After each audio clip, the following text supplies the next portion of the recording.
Ciao, bentornati nel mio canale. Oggi in questo video facciamo un tutorial insieme per San Valentino, anche se San Valentino è praticamente alle porte, però è molto veloce e molto facile. Ti occorrerà della gomma Eva. Io ho utilizzato sia il foamy, la gomma Eva, questa glitterata, sia questa metallizzata che per me è stata una scoperta. L'ho trovata per caso. L'ho voluta provare subito e devo dire che si taglia bene, perché questo comunque è un portacioccolatini, un portafoto, un pensierino per San Valentino realizzato interamente a mano. Non avrai bisogno di fustelle, fustellatrici e niente. Nell'info box ti lascio il link dove trovare il cartamodello che si è strappato.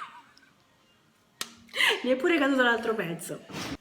Dicevo, nell'info box troverai il cartamodello da stampare e ricopiare sulla gomma Eva.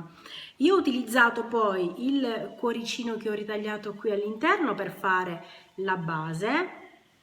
In questo invece ho voluto fare una cosa un po' diversa, ho messo un fustellato sempre di gomma Eva. Le scritte le ho realizzate con la mia penna incollatrice di Bosch. Ti lascio qui dove c'è la I il video di riferimento e basta.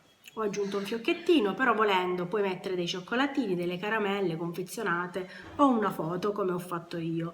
Nell'info box ovviamente troverai i link di riferimento alle cose che ti faccio vedere e basta. Se questo video ti è piaciuto, mi raccomando, ricordati di iscriverti al canale e attivare la campanellina se ancora non l'hai fatto e basta. Alla prossima, ciao!